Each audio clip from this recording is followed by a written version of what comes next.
बारिश का मौसम हो चाहे और कोई मौसम हो, मुंबई का वड़ा पाव बहुत टेस्टी लगता है। और आज हम इतना टेस्टी मुंबई वड़ा पाव बना करके तैयार करेंगे। यदि आपने सेम तरीके से बना लिया तो आपको खाकर मजा आ जाएगा। नमस्ते दोस्तों, स्वागत है आपका श्याम रसोई में। तो चलिए शुरू करते हैं बनाना। इसके लिए सबसे पहले हम आलू का मसाला बनाएंगे। एक मिक्सर जार में हमने 5 तीखी वाली हरी मिर्च डाल दी है। यदि आप तीखापन ज्यादा पसंद करते हो तो ज्यादा हरी मिर्च भी ले सकते हो। 1 इंच अदरक का टुकड़ा, 10-12 लहसुन की कलियां और 2 बड़े चम्मच धनिया के डंठल लिए हैं। ये जरूर डालिएगा, इससे बहुत ही जबरदस्त ठेचा तैयार होता है। अब हम बिना पानी डाले इन सबको दरदरा सा पीस करके तैयार कर लेंगे। आप चाहे तो ये काम खलबत्ते में भी कर सकते हो। अब हम एक कढ़ाई में 2 बड़े चम्मच तेल गरम होने रख देंगे। तेल के गरम होते ही 1 छोटा चम्मच सरसों और आधा छोटा चम्मच जीरा डालेंगे। 2 पिंच जितनी हींग डाल दी है और 15-20 कड़ी पत्ता डाल दी हैं। इन सबको हम धीमी आंच पर हल्का सा भून लेंगे। और अब हम इसमें ये ठेचा डाल देंगे और इसे भी हम धीमी आंच पर करीबन 1 से 1.5 मिनट के लिए भून लेंगे। तो हमने सबको अच्छे से भून लिया है। अब हमने यहाँ पर 1/4 छोटा चम्मच हल्दी पाउडर लिया है। इसे अच्छे से तेल में मिक्स कर देंगे। तेल में ही आप हल्दी पाउडर डाल दोगे तो मसाला का कलर भी बहुत अच्छा आएगा और हल्दी का कच्चापन भी निकल जाएगा। अब हमने यहाँ पर 6 आलू लिए हैं। आलू को उबालने के बाद मैंने पूरी तरह से ठंडा कर लिया था। उसके बाद आलू को मैश कर लिया है। तो ये सारे आलू कढ़ाई में डाल दीजिए और आलू के साथ ही हम यहाँ पर स्वादानुसार नमक डाल देंगे। नमक आप मसाले को टेस्ट करके भी एडजस्ट कर सकते हो। और अब हम मीडियम फ्लेम पर आलूओं को कम से कम 2 से 3 मिनट के लिए अच्छे से भुनेंगे ताकि इनका मॉइस्चर खत्म हो जाए। तो ये देखिए, आलू को मैंने पूरे 2-3 मिनट के लिए अच्छे से भून लिया है। गैस की फ्लेम को बंद कर देंगे और इसमें हरा धनिया डालकर अच्छे से मिक्स कर देंगे। आपको इसमें कोई मसाले नहीं डालने हैं और ना ही नींबू का रस डालना है। तो मसाला बनकर तैयार है। इसे हम रूम टेम्परेचर पर आने देंगे। तो चलिए फटाफट से हम बेसन का घोल बना करके तैयार करेंगे। इसके लिए मैंने यहाँ पर 2 कप बेसन लिया है। आपको यहाँ पर बारीक वाला बेसन इस्तेमाल करना है। अब हम वड़ा की ऊपर की लेयर को क्रिस्पी बनाने के लिए इसमें 2 बड़े चम्मच चावल का आटा डालेंगे। वैसे कोई चावल का आटा डालता है, कोई नहीं डालता है। आपको नहीं डालना है तो स्किप कर सकते हो। 1/4 छोटा चम्मच हल्दी पाउडर, आधा छोटा चम्मच लाल मिर्च पाउडर और आधा छोटा चम्मच से ज्यादा मैंने यहाँ पर नमक लिया है। इन सारे मसालों को अच्छे से मिक्स कर देंगे और अब हम थोड़ा थोड़ा पानी डालकर इसका बैटर बनाएंगे। पानी थोड़ा थोड़ा डालिएगा ताकि बेसन के घोल में किसी भी तरह की गांठें ना बने और इसे मिक्स करते जाइएगा। और ये लीजिए, हमारे बेसन के घोल में बिल्कुल भी गांठें नहीं है, एकदम स्मूथ ये बन चुका है। और अब हम थोड़ा थोड़ा पानी डालकर इस बैटर को थोड़ा सा पतला करेंगे। हमें मीडियम कंसिस्टेंसी का बैटर चाहिए, ना तो बहुत ज्यादा गाढ़ा ना बहुत ज्यादा पतला। और ये लीजिए, हमने बैटर बना करके तैयार कर लिया है। आप ऊपर से बैटर गिराते हो तो इसकी रिबन कंसिस्टेंसी नहीं है, ये वापस बैटर में जाकर अच्छे से मिक्स हो रहा है। तो इस बैटर को बनाने में हमारा 1 कप से 2-3 चम्मच ज्यादा ही पानी लगा है। और अब हम इसमें 1/4 छोटा चम्मच बेकिंग सोडा डालेंगे और 1 बड़ा चम्मच गरम तेल डाल दीजिए। साइड में मैंने वड़े तलने के लिए तेल गरम होने के लिए रखा हुआ था, उसी में से 1 चम्मच तेल ले लिया है। और अब हम इस बैटर को 2 से 3 मिनट के लिए अच्छे से फेंटेंगे। इससे जो वड़ा की लेयर है वो बहुत ही क्रिस्पी बनेगी, हल्की बनेगी, बहुत टेस्टी लगेगी।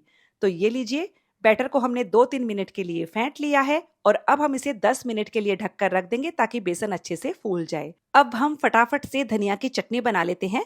तो इसके लिए मैंने यहाँ पर 1 कप ताज़ा धनिया डंठल के साथ लिया है, 2 तीखी हरी मिर्च, आधा इंच अदरक का टुकड़ा, 4 लहसुन की कलियां, 1 बड़ा चम्मच नींबू का रस और आधा चम्मच नमक। थोड़ा सा पानी डालकर हम इसे पीस लेंगे और ये झटपट वाली धनिया की चटनी बनकर तैयार है। इधर बैटर को रखे हुए 10 मिनट हो गए हैं, बेसन बहुत अच्छे से फूल गया है। तो चलिए पहले हम सूखी वाली लाल चटनी बना करके तैयार कर लेते हैं। इसके लिए आपको बैटर में उंगली को इस तरह से डालना है और इस तरह से छोटे छोटे इसके चूरे निकालने हैं तेल में।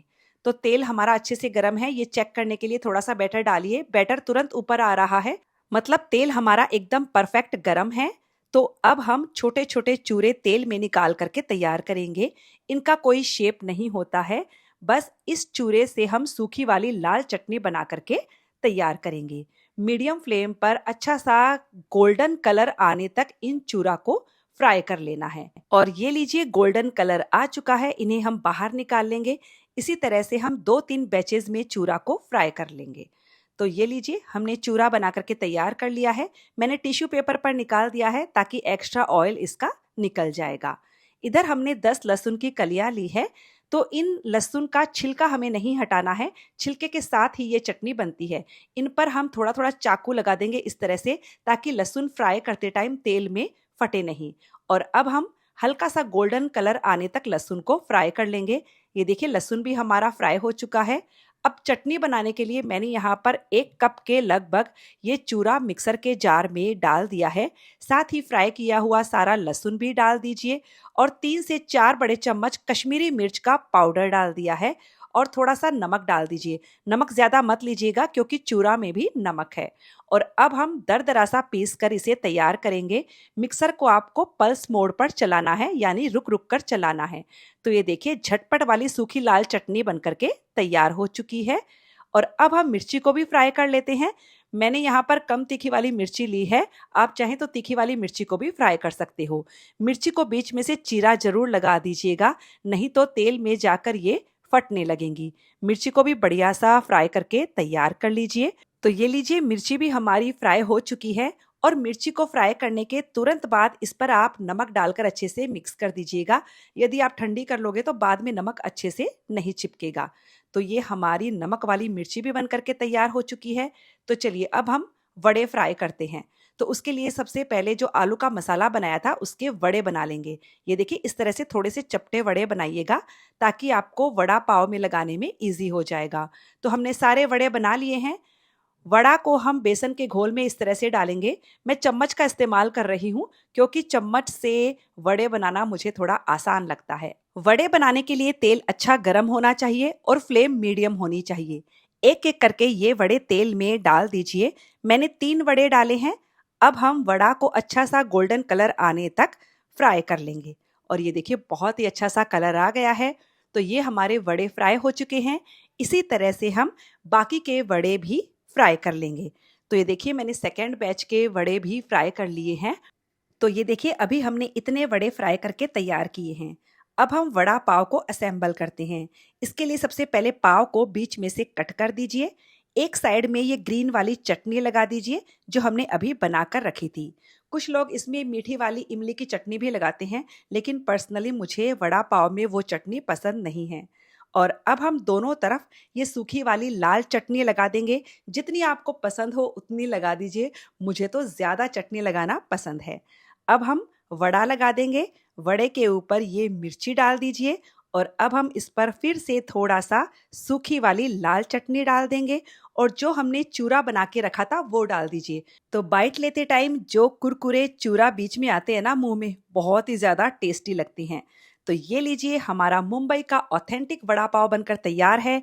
आप भी सेम रेसिपी फॉलो कीजिएगा। सच में फ्रेंड्स आपको खाकर मज़ा आ जाएगा, आपके परिवार वालों को भी मज़ा आ जाएगा। तो फ्रेंड्स आपको ये रेसिपी कैसी लगी मुझे ज़रूर बताइएगा। मिलते हैं अगले वीडियो में।